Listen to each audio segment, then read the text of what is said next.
اللهم صل على سيدنا محمد يا رب صل وسلم دائما ابدا على حبيبي.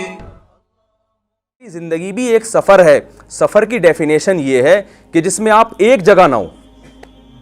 دیکھیں میں ابھی یہاں بیٹھا ہوا ہوں تو میں سفر میں ہوں؟ بولے نا بھائی, کیونکہ میں موو نہیں کر رہا نا. تو اگر ہماری زندگی میں ٹھہراؤ ہوتا, ٹائم گزر نہ رہا ہوتا, ہمارا ہر آنے والا دن ہم کو قبر کے قریب نہ کر رہا ہوتا, تو پھر زندگی سفر نہ ہوتی. بات سمجھ میں آ رہی ہے؟ لیکن ہم دیکھ رہے ہیں کہ ٹائم روزانہ گزر رہا ہے, تاریخیں چینج ہو رہی ہیں. 2019 گیا, 2020 آ گیا, کل 24 جنوری, آج جنوری ہے اور کل پتہ نہیں کون سی تاریخ میں, تاریخیں اکثر غلط کر دیتا ہوں. تو اس بار جو بھی ہے, تو جنوری, فروری, مارچ, اپریل, یہ سارے مہینے کیا ہو رہے ہیں؟ آہستہ آہستہ گزر رہے ہیں, ٹائم گزر رہا ہے. تو اب مجھے ایک بات بتاؤ کہ یہ سفر ہے, تو مجھے ایک بات بتائیے کہ دنیا میں کوئی ایسا پاگل دیکھا جو سفر میں ہو لیکن اس کو یہ نہ پتا ہو کہ جانا کہاں ہے بھائی؟ آپ گاڑی میں بیٹھے ہوئے ہیں, چلائے جا رہے ہیں, چلائے جا, اگلا کہہ رہے کہاں جا رہے ہو؟ کہ پتہ نہیں کہاں جا رہا ہوں. وہ بھائی کیوں پھر نکلا ہوا کیوں ہے؟ کہہ رہے ویسے ہی آپ کہہ سکتے ہیں لانگ ڈرائیو پہ ویسے ہی انجوائے کرنے کے لیے. تو انجوائے کرنا بھی ایک مقصد ہو گیا نا, تو اس میں بھی تو کوئی ہدف ہوتا ہے نا یار, وہاں جا رہے ہیں, شنواری جا رہے ہیں, یا ذرا ٹول پلازا سے گھوم کے واپس آ رہے ہیں, تو کوئی تو ہدف ہوتا ہے. ہاں راستے میں آپ کبھی سر میں درد ہو رہا ہے تو چائے پینے کی طرف چلے جاؤ گے, طبیعت خراب ہو گئی تو آپ کہو گے چلو یار راستے سے 2 گولی پیناڈول بھی لے لیں.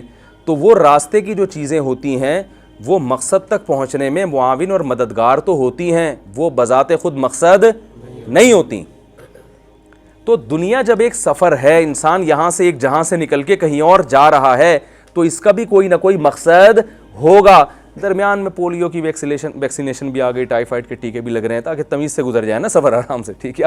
تو اس کے لیے ظاہر ہے کچھ لوگ ڈاکٹر بھی بنیں گے, اور پھر پیسہ بھی کمانا ہے, بزنس بھی کرنا ہے. تو تمیز آدمی ظاہر ہے جب سفر کرتا ہے تو اس کو گاڑی بھی تو چاہیے نا, سیٹ بھی اچھی چاہیے, تو اس کے لیے پیسہ بھی کما لیتا ہے وہ, کہ یار اچھی گاڑی میں سفر کروں, گدھا گاڑی پہ نہ جاؤں, میں پیدل نہ جاؤں.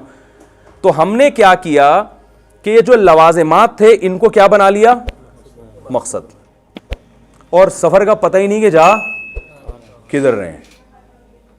اپنے آپ ہی کیوں نہیں پتا؟ ہر چیز کا پتا ہے کہ یہ کیوں ہے, اپنا نہیں پتا کہ میں کیوں. دنیا میں اس سے بڑا بیوقوف کوئی ہوگا جس کو اپنے کپڑوں کا پتا ہے کہ یہ کیوں بنے, اپنے جوتوں کا پتا ہے کہ یہ کیوں بنے, اپنے چشمے کا پتا ہے کہ یہ کیوں وجود میں آیا, اور اپنے دانتوں کا پتا ہے کہ یہ کیوں وجود میں آئے چبانے کے لیے, ناک کا پتا ہے کہ یہ سانس لینے کے لیے. اپنی ذات کا نہیں پتا ہے کہ مجھے کیوں بنایا. جیسے وہ تھا نا مجھے کیوں نکالا, ان کو یہ نہیں پتا تھا مجھے کیوں نکالا. تو ان پر اتنا تعجب نہیں ہے, تعجب ہم پر ہے کہ ہمیں کیوں نہیں ابھی تک دنیا سے نکالا, اللہ نے پیدا کیوں کیا ہے. یہ بڑا اہم سوال ہے. تو اب دوسرا سوال جو قرآن نے اٹھایا, پہلا سوال کیا, ہم خلقوا من غیر شیء ام ھم الخالقون, خود سے بنے ہو کسی نے بنایا ہے. اب ساری زندگی ٹکرے مارتے رہیں, اس کا اللہ نے جواب نہیں دیا. جواب واضح ہے کہ بھائی نہ ہم نے خود سے بنایا نہ ہم اتفاق سے بنے, ایسا ہو نہیں سکتا, کوئی تیسری ذات ہے جس نے ہمیں بنایا. اب دوسرا سوال قرآن نے اٹھایا ہے کہ اس نے بے مقصد بنایا یا کسی مقصد سے بنایا ہے. بے مقصد پہلا سوال کا تو جواب ہی نہیں دیا نا, وہ تو بہت ہی واضح تھا. دوسرے کا اللہ نے جگہ جواب دیا, وما خلقنا السماوات والارض وما بینہما لاعبین. فرمایا اگر ہم نے بے مقصد بنایا ہے تو اس کا مطلب ہم محض کھیل تماشا کرنے والے تھے, انٹرٹینمنٹ. جیسے کوئی لوگ ہوتے ہیں نا, ایک بلڈر بہت بڑا بنگلہ بنائے اور بنا کے اس کو توڑ دے. آپ کو بنایا کیوں تھا؟ کہہ رہے ویسے یار میں فارغ بیٹھا ہوا تھا تو میں نے کہا ایک بنگلہ ہی بنا دو. تو آپ کہیں گے نا بھائی تو پاگل ہو گیا ہے, سٹھیا گیا ہے, تو اتنا خوبصورت بنگلہ بنایا, اس میں واش روم, کچن اور سوئمنگ پول اور پتہ نہیں کیا کیا بنا دیا, جس سے لگ رہا تھا یہاں تو لوگ رہیں گے, اور ویسے ہی بنا کے. تو اللہ انسان کو پیدا کرتا ہے, کائنات کو بناتا ہے, ایک دن یہ کائنات بھی تباہ ہو جائے گی اور انسان تو بہرحال مر کے ختم ہو جاتا ہے.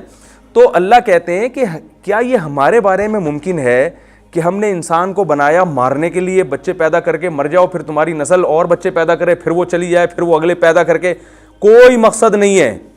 کیا تم کوئی, میں گلاس یہاں سے اٹھا کے توڑ دوں اور آپ پوچھیں مفتی صاحب کیوں توڑا, میں کہوں ویسے ہی, تو آپ مجھے کمرے سے باہر نکال دیں, تو جب آپ کو میرے بارے میں یہ تصور نہیں کر سکتے تو جو کائنات کا رب ہے جس نے ہم سب کو بنایا وہ ویسے ہی کائنات کو بنایا اور کوئی مقصد ہی نہ ہو اور ہمارے حوالے کر دے کہ جیسے چاہو اس کو استعمال کرو, جو چاہے کرو, لائف کو انجوائے کرو, نائٹ کلبوں میں جاؤ, لڑکیوں سے دوستیاں لگاؤ, فلمیں دیکھو, ڈرامے دیکھو, جو جس پہ ظلم کر کے مال گھسیٹ لے, جو مرضی کرو, ہوگا کچھ بھی نہیں. میں نے ویسے ہی بنایا جس کی لاٹھی اس کی بھینس, اور میں بس انجوائے کر رہا ہوں, میں کائنات کو دیکھ رہا ہوں ہو کیا رہا ہے. تو اللہ فرماتے ہیں کہ ذالک ظن الذین کفروا, یہ ان لوگوں کا گمان ہے جو کافر ہیں. فویل للکافرین من النار, اور جو میرے بارے میں یہ گمان رکھتے ہیں ان کے لیے جہنم کی آگ ہے. اتنا بڑا تانا مجھے دیا انہوں نے. تو بھائی ویسے ہی نہیں بنایا. اب سوال پیدا ہوتا ہے جب کسی مقصد سے بنایا ہے تو وہ مقصد ہے کیا؟ دیکھیں ہمارے پاس اس سوال کا جواب ایک تو وہ جواب ہے جو انسان دیتے ہیں, اور ایک وہ جواب ہے کہ جب انسان جواب دینے سے عاجز ہو جائے تو ہم کہتے ہیں, بنانے والے سے پوچھا جاتا ہے بھائی آپ ہی بتا دیں. دیکھو کسی دیہاتی کے پاس کوئی مشین آئے, بڑی زبردست موبائل آیا, جس نے کبھی موبائل نہ دیکھا ہو وہ یوں کر کے دیکھتا رہے گا نا, یار یہ کیا بلا ہے یار. آپ اس سے پوچھتے ہیں کہ تم بتا سکتے ہو اس موبائل کو کیوں بنایا گیا؟ کوئی سائنسدان نے نا موبائل ایجاد کر کے کسی دیہاتی کے ہاتھ میں پکڑا دیا کہ ذرا غور کرو یہ کیوں بنایا. وہ ادھر ادھر گھمائے گا اس کو. آپ کو پتہ ہے جب پہلی دفعہ کہتے ہیں کسی گاؤں میں گاڑی آئی نا تو لوگ گھاس پھوس لے کے اس کے پاس آ گئے تھے.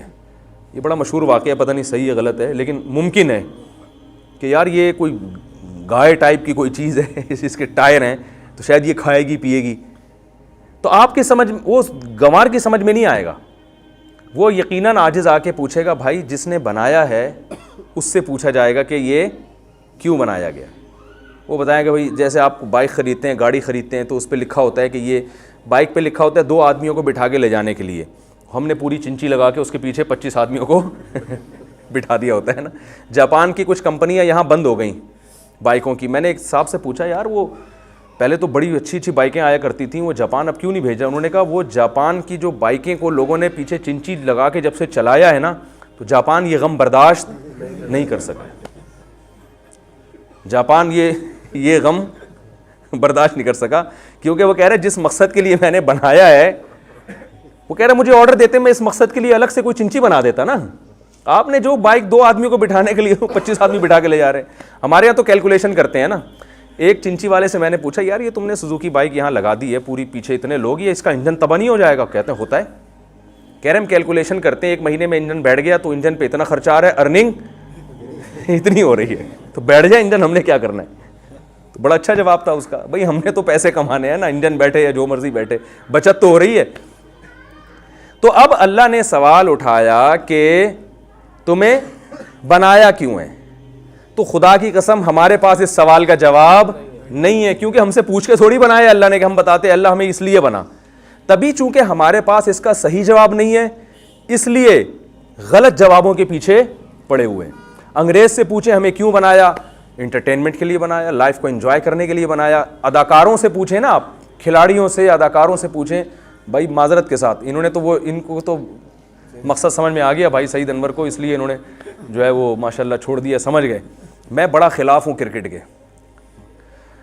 وجہ اس کی یہ کہ جو میں بات کر رہا ہوں نا, جو میری کیا بات ہے, قرآن کی بات ہے, اس میں جو چیز بہت بڑی رکاوٹ ہے نا وہ کھیلوں کا میں انہماک. دیکھیں فتوے کی روح سے ہر چیز ناجائز نہیں ہوتی, فتویٰ تو ایک لگا بندہ اصول ضابطے کا نام ہے, لیکن کچھ چیزیں اسلام کے مزاج کے بالکل اگینسٹ ہوتی ہیں. ڈراموں فلموں میں لوگوں کا اتنا ٹائم ضائع نہیں ہوتا جتنا بین الاقوامی جو میچز ہو رہے ہیں اس کو دیکھنے میں گھنٹے, پھر دیکھنے کے بعد کئی مہینے اس پہ تبصرے. ادھر اللہ آدم علیہ السلام کی پیدائش کو بیان کر رہا ہے, میں نے آدم کو پیدا کیا. فرشتے جو اللہ کی عبادت کیا کرتے تھے, فرشتے پوچھنے ہیں اللہ کیا ضرورت ہے تجھے؟ اللہ فرماتے ہیں عالم ما لا تعلمون, تمہیں نہیں پتا میں اس کے بارے میں جو جانتا ہوں تم نہیں جانتے. اور اتنا پروٹوکول دیا کہ فرشتوں سے کہا اس کو سجدہ کرو, بڑی عجیب مخلوق پیدا کر رہا ہوں. فرشتے اگر یہ ہمارے گیند اور بلے اور چوکے چھکے اللہ وہ کہیں گے یا اللہ یہ اس لیے ان کو تو نے مسجود بنایا ہمارا. چلو انٹرٹینمنٹ کے لیے کھیل حرام نہیں ہے, وہ تو کبھی بھی کھیلا جا سکتا ہے, لیکن اس کو اتنی اہمیت دینا, انڈیا اور پاکستان کی میدان میں جنگ ہو جائے نا, اس میں جیتنے پر ایسے لوگوں کے جذبات نہیں ہوتے جتنے گیند اور بلے پہ جذبات ہوتے ہیں. اتنا زیادہ اس کو کھیل سمجھنا چاہیے. جیسے محلے میں پھیلا تھوڑا سا ہارے جیتے ہنسی ہلہ گلا ہو گیا, ختم ہو گیا. انسان کو ایک ذہنی تفریح چاہیے بس, اس سے زیادہ کھیل کی اہمیت بولو بھائی نہیں ہے اسلام میں. اس پہ انٹرویوز آ رہے ہیں, جناب آپ بتائیے کہ وہ پاکستان کیوں ہارا. ایکچولی ہوا یہ تھا کہ میں نے تو پہلے مشورے دیے تھے, لیکن وہ ٹیم کے جو کوچ تھے وہ یا جو کیپٹن تھے وہ اصل میں ڈپریشن میں گئے ہوئے تھے. وہ کچھ بھی نہیں ہوتا بھائی, گیند ہے وہ ادھر کو لگ گئی تو چھکا ہو گیا, نہیں لگی تو ادھر سے نکل گئی, اتفاق ہے وہ. تو اس کو اتنی زیادہ جیسے کوئی میدان جنگ میں آپ, تو یہ اتنا زیادہ دل کی دھڑکنیں جو دھڑک رہی ہیں نا لوگوں کی, تو میرا خیال ہے کہ اس کے بارے میں قیامت کے دن سوال ہوگا. اللہ پوچھیں گے کہ تجھے میں نے مسجود ملائکہ بنایا اور تو نے ایک لا یعنی چیز کو جو ایک محض انٹرٹینمنٹ تھی اس کو تو نے اتنی اہمیت کیوں دے دی. لوگ جذبات میں رو رہے ہوتے ہیں, بے ہوش ہو رہے ہوتے ہیں, نمازیں تو چھوڑتے ہی ہیں. تو یہ صحیح نہیں ہے, میری رائے یہی ہے, اس کو نہ دیکھا کریں. میں نے جب الحمدللہ ٹیلی ویژن جب چھوڑا ہے نا تو کرکٹ بھی چھوڑ دیا تھا, حالانکہ ہمیں کسی نے بتایا نہیں کہ یہ کوئی حرام ہے. ہم نے کہا بھائی یہ تو اسلام کا مزاج ہی نہیں ہے, یہ تو سمجھ میں ہی نہیں آتا. اور میں نے تبلیغ والوں کو دیکھا ہے وہ کہیں سے فتویٰ نہیں لیتے, لیکن وہ نہیں دیکھتے میچ, جو صحیح جڑے ہوئے ہیں نا, جو صحیح, حالانکہ ان کو کسی مفتی نے نہیں بتایا ہوتا کہ نہ دیکھو, لیکن وہ چونکہ بار بار ایک چیز کو, ہم آئے ہیں دنیا میں دین کے لیے, ہم آئے ہیں اللہ کی, وہ اتنا ریپیٹ کرتے ہیں کہ ان کے دل میں یہ بات راسخ ہو جاتی ہے. وہ پھر ہر وہ چیز جو مقصد حیات سے ہٹانے والی ہو اس کو خود بخود اپنی زندگی سے نکال دیتے ہیں. تو ہر چیز مسائل سے نہیں پتہ چلتی, کچھ جب آدمی دین پر آتا ہے اور جو مقصد حیات کو پہچانتا ہے تو کچھ چیزیں اس کو خود بخود ختم کرنی پڑتی ہیں. وہ سمجھتا ہے کہ یہ صحیح نہیں ہے, میرے ویژن تک, میرے مقصد تک پہنچنے میں یہ چیزیں رکاوٹ ہیں. یاد رکھیں کھیل کے مخالف نہیں ہیں علماء, کھیلنا تو ضروری ہے, انٹرٹینمنٹ بھی جائز, جو تفریح ہے وہ میرے تو بیانات ہیں اس پہ جائز لو فری. ہم نے تو نام ایسا رکھا کہ آدھی انٹرٹین تو آپ نام صحیح ہو جائے نا, جائز لو فری, ٹھیک ہے نا. ہم تو کہتے ہیں صرف کھیل نہیں ہے, لو فری بھی کر سکتے ہیں آپ. لو فری پتہ ہے کسے کہتے ہیں؟ ایک ہوتی ہے تفریح, ایک ہوتی ہے لو فری. جب انسان کا دماغ تھک جاتا ہے دن بھر کام کر کے, مختلف دماغی کام, تو اس کو تھوڑی بہت لو فری بھی کرنی. تفریح میں آپ جب گھر سے نکلتے ہیں تو آپ کو پتہ ہوتا ہے میں کہاں جا رہا ہوں. لو فری میں جب آپ گھر سے نکلتے ہیں آپ کو پتہ نہیں ہوتا, وہ لو فری ہے بھائی یار آپ بالکل. کیونکہ جب آپ گھر سے نکلتے ہیں نا تفریح کے لیے, اس میں بھی ایک ٹینشن ہوتی ہے یار, اتنے بجے پارک پہنچنا ہے, اتنے بجے سوئمنگ پول پہنچنا ہے, اتنے بجے وہ پتہ نہیں بند نہ ہو جائے, گاڑی بھگا رہا ہے, یہ بھی ٹینشن ہے. لکھ لو, ہم اب دبئی میں تھے, ہمارے ایک دوست نے ہمیں بلایا, اللہ ان کی عمر میں برکت دے. تو اب وہ صبح نکل رہے ہیں فلانے پارک جانے کے لیے, تو وہ اتفاق سے بند ہو گیا, لیٹ پہنچے. تو مجھے کہنے لگے یار, میں نے کہا بھائی میں جب نکلا تھا نا تو میرا مراد پکنک یا تفریح نہیں تھی, میری نیت لو فری کی تھی, ٹھیک ہے نا. ہم نے پہلے سے نیت کیا کر لی تھی, لو فری کی, کہ بھائی کوئی کام نہیں ہے, یہاں دماغ کو فریش رکھنا ہے, تو ٹینشن نہیں لینی ہے. تو یہ ٹینشن بھی نہیں لینی ہے کہ اتنے بجے پارک پہنچنا ہے, بس نکل گئے, یہی لو فری ہے.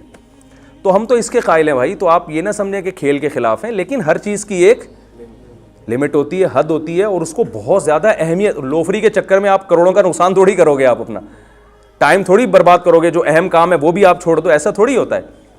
تو جلدی سے بات کو سمیٹ کے ختم کرتا ہوں. ہاں اللہ نے فرمایا کہ تمہارے پاس اس سوال کا جواب نہیں ہے, کیونکہ انسان کے پاس اس کا جواب نہیں ہے, لہذا کوئی زنا میں لگ گیا, کوئی شراب میں لگ گیا. آپ دیکھیں جو قوم دنیا میں جن کے ہاں بہترین نفسیاتی ڈاکٹر ہیں, ہمارے ہاں کے جتنے نفسیاتی ڈاکٹرز ہیں نا, ان میں جو زیادہ ماہر وہ ہیں جو یورپ سے پڑھ کر آئے ہیں. ایسا ہی ہے نا, میں نفسیاتی ڈاکٹروں سے ملا ہوں, جو یورپ سے پڑھ کر آئے ہیں نا وہ یہاں کے ڈاکٹروں کو مانتے ہی نہیں ہیں. وہ کہتے ہیں ابھی ان کو کیا پتہ, وہ تو یورپ تو بہت آگے جا چکا ہے اس فیلڈ میں. لیکن کمال کی بات یہ ہے کہ جن ڈاکٹروں سے آپ پڑھ کر آ رہے ہو وہ اپنی قوم کی کو اسٹریس سے اور ڈپریشن سے نہیں نکال سکے. سب سے زیادہ خودکشیاں ان کے یہاں ہو رہی ہیں, سب سے زیادہ ڈپریشن کی گولیاں وہ کھا رہے ہیں, سب سے زیادہ خودکشیاں ان کے یہاں ہو رہی ہیں. پہلے تو میں مذاق سمجھتا تھا, مجھے ایک صاحب نے بتایا, اور کہ میں نام نہیں لوں گا کسی کنٹری کا, انہوں نے بتایا کہ اتنی خودکشیاں ہو رہی ہیں کہ باقاعدہ ویب سائٹس بن چکی ہیں, کیونکہ جس چیز کی ڈیمانڈ ہوتی ہے نا تو لوگ وہ اسی کو بزنس بنا لیتے ہیں. تو اب خودکشی کرنے والے اتنے ہو گئے کہ انٹرنیٹ پہ بہت سے لوگوں نے اس کو بزنس بنا لیا ہے کہ کیا آپ مرنا چاہتے ہیں. اگر آپ کا جواب جی میں ہے تو ہمارے پاس آپ کو مارنے کے درج ذیل بہترین طریقے ہیں. اجتماعی سطح پہ مرنا چاہتے ہیں آپ جیسے اور بھی کچھ ٹینشن زدہ لوگ ہیں تو اس کا بھی ایک الگ سے انتظام ہے. اور اگر آپ اکیلے مرنا چاہتے ہیں اور گارنٹی کے ساتھ مریں گے آپ آپ بتاؤ یار, وہ قومیں, آپ کو پتہ ہے دنیا میں نام نہیں لینا چاہتا, آج کل میرے باہر سفر بھی ہو رہے ہیں تو بعض دفعہ خطرہ ہوتا ہے کہ وہ کہیں گے ہم ادھر تو ہمارے بارے میں یہ بول رہا تھا, اب ویزا لینے آ گیا ہے. تو ایسے ایسے ملک جو ٹینشن فری ہیں لیکن انہی میں سب سے زیادہ ٹینشن ہے. وجہ کیا ہے کہ جو چیز جس کے لیے بنی ہوتی ہے اگر آپ اس کو اس کے علاوہ کسی اور کام میں لگاؤ گے تو یہ فطرت سے بغاوت ہے یا نہیں ہے؟ اور نیچر سے جب آپ بغاوت کرتے ہو تو کبھی بھی سکون نہیں ملتا. دیکھو شیر جو ہے نا جنگل کا بادشاہ, اسے چڑیا گھر میں جنگل والا ماحول دینا پڑتا ہے, ایئر کنڈیشن اور صوفے لگا کے اس کو سکون نہیں ملے گا. اب آپ نے چڑیا گھر سے زو میں آپ شیر لے کر آ گئے, آپ نے کہا یار وہاں بیچارہ ایسے ہی پڑا رہتا تھا, کانٹے بھی لگ سکتے تھے, یہاں کارپٹ بچھا کے صوفہ اور ایل ای ڈی بھی لگا دیا آپ نے, ڈاکومنٹری بھی لگا دی صحیح ہے نا, اور جناب وہ ایئر کنڈیشن روم, تو شیر تو تھوڑے دنوں میں مر جائے گا نا, پاگل ہو جائے گا وہ. تو بالکل اسی طریقے سے انسان کی بھی ایک نیچر ہے. وہ نیچر کیا ہے؟ فطرت اللہ التی فطر الناس علیہا. اللہ فرماتے ہیں یہ وہ فطرت ہے جس پر اللہ نے انسان کو پیدا کیا ہے. وہ نیچر اسلام کے علاوہ کچھ اور نہیں ہے. تو یہ اس سے ہٹے گا تو لازماً ڈپریشن میں جائے گا, اسٹریس میں جائے گا, خودکشیاں کرے گا. یہ تو مشاہدے پر مبنی ایک حقیقت ہے, کیونکہ سفر میں جب پتہ ہی نہیں ہے کہ منزل کیا ہے, وہ اسی چائے کے کھوکھے کو منزل بنا رہا ہے. کبھی جناب وہ گولے گنڈے والا نظر آیا تو وہاں اتر کے گولا گنڈا کھانا شروع کر دیا, یہی میری منزل ہے. وہ ساری زندگی یہ غیر مسلم بیچارے منزل تلاش کرنے میں گزار دیتے ہیں. تو اللہ نے سوال اٹھایا کہ کیوں پیدا کیا. اس کیوں کا ہمارے پاس جواب نہیں ہے, کیونکہ کیوں کا جواب وہی دے سکتا ہے جس نے بنایا ہے. اور اللہ فرماتے آؤ ہم بتاتے ہیں ہم نے تمہیں کیوں بنایا. پہلے اللہ نے پوری کائنات کی وجہ بتائی کہ میں نے پوری کائنات کو کیوں بنایا. ایک آیت ایسی جامع اللہ نے نازل کی, فرمایا وَسَخَّرَ لَكُم مَا فِي السَّمَاوَاتِ وَمَا فِي الْأَرْضِ جَمِيعًا مِّنْهُ. کیا عجیب مبالغہ اس آیت میں. فرمایا جو کچھ آسمانوں میں, جو کچھ زمینوں میں, جمیعاً تمام کا تمام. حالانکہ جب اللہ نے کہہ دیا جو کچھ آسمانوں میں تو تمام ہو گیا نا, پھر جو کچھ زمین میں تو بھی تمام ہو گیا, پھر جمیعاً تمام کا تمام. تو میں حیران ہوتا تھا اتنی تاکیدیں اللہ نے کیوں لگائی ہیں. اس کا جواب ایک دن ذہن میں آیا کہ اگر ایک چیز بھی اس کائنات میں ایسی ہو گئی نا جس کی اللہ نے پیدائش کی ریزن نہیں بیان کی تو یہ الزام کس پر ہے؟ اللہ پر, کہ اللہ تو نے فلاں چیز بلا وجہ پیدا کر دی. تو اللہ کہہ رہے ایک چیز بھی نہیں, ایک ذرہ بھی نہیں, جو کچھ آسمانوں میں, جو کچھ زمینوں میں, پورا مکمل ایک چیز بھی مستثنا نہیں ہے اس سے. سخر لکم تمہارے لیے بنایا ہے. کس کے لیے؟ انسان کے لیے, انسان اور جنات. تو پوری کائنات کا مقصد تو اللہ نے دو لفظوں میں بیان کر دیا. اور ہمیں نظر بھی آ رہا ہے سمندر سے کتنے ٹنوں من مچھلیاں ہم نکال لیتے ہیں, ان سے جینے کا حق چھین لیتے ہیں. سمندر کی مچھلیوں نے کبھی احتجاج کیا ہے بھائی؟ بکرا جب دو دانت کا ہوتا ہے خود تو ساری زندگی عیاشی کرتے رہتے ہیں, ابھی جب بیچارہ جوان ہوا, جوانی کی دہلیز پہ قدم رکھا, بد نظری بھی نہیں کرنے دیتے ہیں اور فوراً کاٹ کے کیا کر دیتے ہیں؟ کھا جاتے ہیں. سوال پیدا ہوتا ہے نا بھائی, یہ بھی تو ایک مخلوق ہے. ممکن ہے کوئی کہے بھائی یہ جانور پر, بعض لوگ کہتے ہیں کہ جانور کو کاٹنا ظلم ہے کیونکہ یہ انسان اپنی خدمت کیوں لے رہا ہے. تو بھائی اگر کاٹنا ظلم ہے تو پھر جانور پہ سواری کرنا بھی ظلم ہے, جانور پہ بوجھ لادنا بھی ظلم ہے. گدھے سے پرمیشن تھوڑی لی جاتی ہے کہ ہم آپ پہ بیٹھ کے جائیں, گھوڑے سے پرمیشن تھوڑی لی جاتی ہے, وہ تو بیٹھ جاتے ہیں. بلکہ گھوڑا تو سرکش ہوتا ہے, اس کو سدھارنا پڑتا ہے, مار پیٹ کے اس کو قابو میں لانا پڑتا ہے. تو پھر یہ بھی ظلم ہے.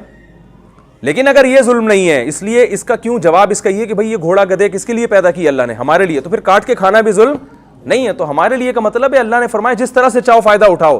یہ پوری کائنات بنی کس کے لیے ہے؟ تمہارے لیے. اگر یہ جواب غلط ہے تو بھائی اس کے مقابلے میں کوئی دوسرا جواب لے کر آؤ. دوسرا جواب, بعض دفعہ کسی کے دعوے کی بہترین دلیل یہ ہوتی ہے کہ اگر یہ دعویٰ غلط ہے تو صحیح دعویٰ پیش کر دو. بھائی آپ سمجھ رہے ہیں کہ نہیں سمجھ رہے؟ بھائی میں آپ سے کہتا ہوں آپ نے میرے 1 لاکھ روپے کھائے ہیں, آپ کہتے ہیں نہیں 1 لاکھ نہیں کھائے. آپ کہتے ہیں پھر بتا دو کتنے کھائے ہیں, کہہ رہے پتہ نہیں کتنے کھائے ہیں. تو پھر عدالت میری بات مانے گی نا, یا تو تم کوئی فگر بتاؤ بھائی, 1 لاکھ نہیں 1.5 لاکھ بولو, 2 لاکھ بولو. آپ خود بھی کوئی دعویٰ نہیں کر سک رہے تو پھر مدعی کے دعوے کو مانا جاتا ہے. تو اللہ فرما رہے ہیں کہ اگر میرا یہ دعویٰ غلط ہے تو پھر تم بتا دو کیوں پیدا کیا. بھائی ساری کائنات کس کے لیے بنائی میرے بھائی؟ اس میں کچھ اشکالات ہوں گے کہ بھئی یہ تو اس کائنات میں تو نقصان دہ چیزیں بھی ہیں، وہ ایک الگ ٹاپک ہے کہ کوئی چیز کائنات میں بیکار نہیں ہے، وہ نقصان بعض دفعہ پہنچا دیتی ہیں لیکن ان کو پیدا نقصان پہنچانے کے لیے نہیں کیا گیا. ہر چیز کائنات میں کچھ نہ کچھ اپنی ذمہ داری پوری کر رہی ہے. اب سوال گھوم پھر کے آ جائے گا انسان کی طرف کہ سب کچھ اس کے لیے تو یہ پیڑے کھانے کے لیے کیا؟ جو آدمی مذہب کو فالو نہیں کرتا وہ اپنے عمل سے بتاتا ہے کہ ساری کائنات میرے لیے، اور میں ابھی جو میں نے لفظ بولا ہے اس کو ریپیٹ کریں نا.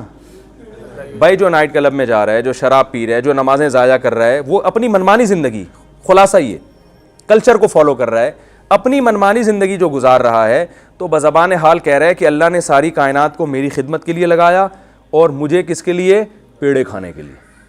جیسے جنگل میں کچھ لوگ جا رہے تھے نا، مشہور واقعہ ہے، بھائی لکڑیاں کون جمع کر کے لائے گا؟ سب ایک نے کہا میں. بھائی آپ لے آؤ. نہیں میں یہ کام نہیں کر سکتا، مجھے کوئی تکلیف ہے، بوجھ نہیں اٹھایا جاتا. اچھا چلو پھر آپ ایسا کرو کہ آپ جو ہے نا پیاز کاٹ دینا. پیاز کاٹنے سے بھائی میرے آنکھوں سے کیا آتے ہیں؟ آنسو آتے ہیں. چلو آپ ایسا کرو آلو کاٹ دینا. آلو کاٹنے سے مجھے ایک دفعہ زخم لگ گیا تھا تو میں آلو تو نہیں کاٹ سکتا. اچھا پھر آپ ایسا کرو کہ چولہا جلا دو. بھائی چولہے جلانے میں پھونک مارنے میں پھونک نکل جاتی ہے آدمی کی، میں کوئی سلنڈر تھوڑی ہوں جو اتنی پھونکیں نکالوں. تو سارے کوئی بھی کام نہیں کر رہا، وہ اپنی ذمہ داری پوری نہیں کر رہا، لیکن جب کھانا لگتا ہے تو آ کے بیٹھ جاتا ہے. تو ایسے آدمی کو کہتے ہیں نا کیا تو پیڑے کھانے کے لیے آیا یہاں پہ؟ ایک دفعہ جب کرے گا، 2 دفعہ کرے گا، تیسری دفعہ جب کرے گا تو تانا کیا ملتا ہے؟ او بھائی تو یہاں پیڑے کھانے کے لیے آیا، کام تو کوئی کرتا نہیں ہے. تو میرے بھائی جو لوگ صرف لائف کا مقصد یہ سمجھتے ہیں کہ انجوائے کرنا، انٹرٹینمنٹ، آج فلاں مووی دیکھ لی، آج فلاں ڈرامہ دیکھ لیا، آج فلاں آپ بور ہو رہے ہیں تو یار بور ہو رہے ہیں، تو بھائی ہم تو حیران ہوتے ہیں کہ ٹائم کو تو اگر علماء تو یہ کہتے ہیں بس چلے تو اس کو کسی طرح روک لیا جائے، کسی طرح روک لیا جائے. تو آپ سوچو کہ جن کے یہ جذبہ ہو کہ کسی طرح ٹائم کو روکا جائے، جو مقصد حیات کو پہچان لیتے ہیں یہ ضائع ہو رہا ہے، تو وہ جب ایسے لوگوں کی بات سنیں گے جو کہہ رہے ہیں یار ٹائم گزر نہیں رہا، تو کتنی حیرانگی کی بات ہوگی کہ نہیں ہوگی؟ یعنی لوگوں کا مسئلہ یہ کہ ٹائم پاس نہیں ہو رہا. او بھائی اگر آپ مقصد حیات کو پہچان لو تو آپ کہو گے یہ پاس ہو کیوں رہا ہے، یہ رک کیوں نہیں جاتا، ابھی تو بہت سارے کام ہم نے کرنے ہیں. سمجھ میں آ رہی ہے بات کہ نہیں آ رہی ہے؟ لوگ کہتے ہیں ٹائم پاس نہیں ہو رہا، تو اہل اللہ کیا کہتے ہیں کہ ٹائم پاس ہو کیوں رہا ہے، یہ رک کیوں نہیں جاتا، ابھی تو بہت سارے کام مرنے سے پہلے ہم نے کرنے ہیں، کاش یہ وقت کسی طریقے سے رک جائے.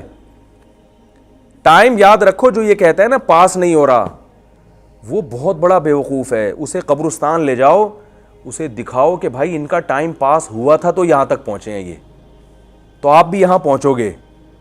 کیا خیال ہے پہنچیں گے کہ نہیں پہنچیں گے؟ آپ کہیں ہاں میں پہنچوں گا، تو ٹائم پاس ہوئے بغیر پہنچ جاؤ گے یا پاس کر کے پہنچو گے؟ تو ٹائم پاس ہو رہا ہے تبھی تو قبر میں جاؤ گے. تو ٹائم تو لازمی پاس ہو رہا ہے. ہاں یہ ٹائم اچھے کام میں پاس ہو رہا ہے یا برے کام میں. تو اب کیا ہوتا ہے کہ لوگ کیا کرتے ہیں، بھائی ٹائم پاس نہیں ہو رہا تو گانا سن لیا، وہ فلانے کی غیبت کر لی، اور چلو یار ڈبو میں جا کے سنوکر کلب میں وہاں جا کے وہ 2 گھنٹے وہ اس کو شاٹ مارتے رہتے ہیں بیٹھ کے، اور بس وہ انٹرٹینمنٹ. مقصد حیات کیا ہے؟ باقی یہ جانور اس کے لیے مسخر ہو گئے، جب چاہتا ہے اس کا دل چاہتا ہے مچھلی کھانے کو چلا جاتا ہے، ہوٹل پہ مچھلی کھا کے آتا ہے. اس مچھلی کو کتنی ٹینشن سے نکالا ہوتا ہے، وہ کیسے موت کے گھاٹ اتارا ہوتا ہے اس کو. جب چاہتا ہے بکرے کی چانپیں کھانے چلا جاتا ہے.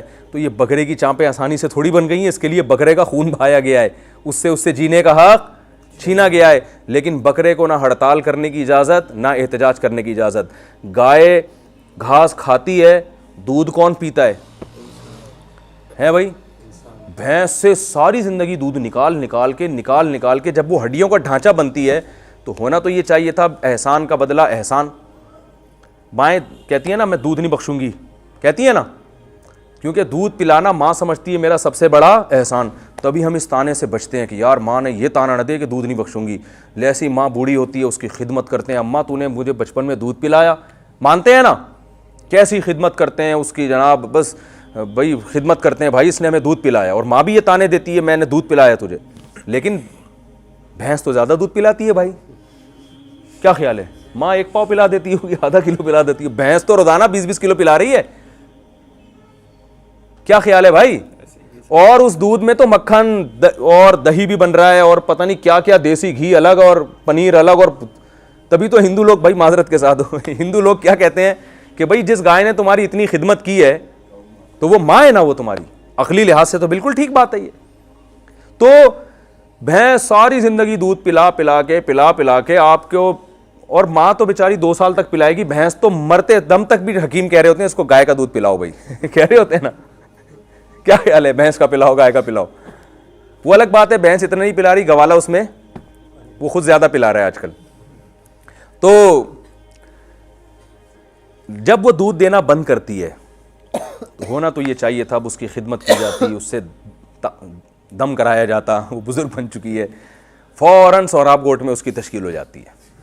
میں نے خود وہاں بڈی ہڈیوں نکلی ہوئی انچر پنچر جن بھینسوں کے ڈھیلے نا کسی کام کی نہیں تھی ذبح ہوتے ہوئے دیکھی, اور پھر وہ دمبے کی بوٹی کے نام پہ رات کو بکرا ہوتا ہے, اور وہ ایسا ٹائٹ مسالہ لگا ہوتا ہے کہ ہم دمبا سمجھ کے ہی کئی سال میں نے کھایا ہے اس کو. بعد میں پتہ چلا یہ بھینس کی ہے, لیکن بہرحال بھینس کی اور دمبے کی ہیں تو مزیدار نا, ہمیں کیا کرنا ہے, ہم تو عام کھانے سے مطلب ہے, پیٹ گننے سے تھوڑی ہے. تو کیا سلوک کیا بھائی اس کے ساتھ. لیکن کسی مفتی نے فتویٰ دیا یا کوئی اقوام متحدہ یا UNO کی طرف سے کوئی آرڈر, یہ غلط, یہ جانوروں کے ساتھ ظلم ہو رہا ہے. بھائی سب کہتے ہیں یار انسان ہے نا. تو بات آخر میں یہی گھوم پھر کے آتی ہے, جب یہ سب کچھ کر رہے ہو, ان سے فائدہ بھی اٹھا رہے ہو, تو آپ کا بھی تو کوئی مقصد ہوگا نا بھائی. یا آپ بس انجوائے کرنے کے لیے پیدا ہوئے ہو لائف کو. یہ نہیں ہو سکتا, یہ ممکن نہیں ہے.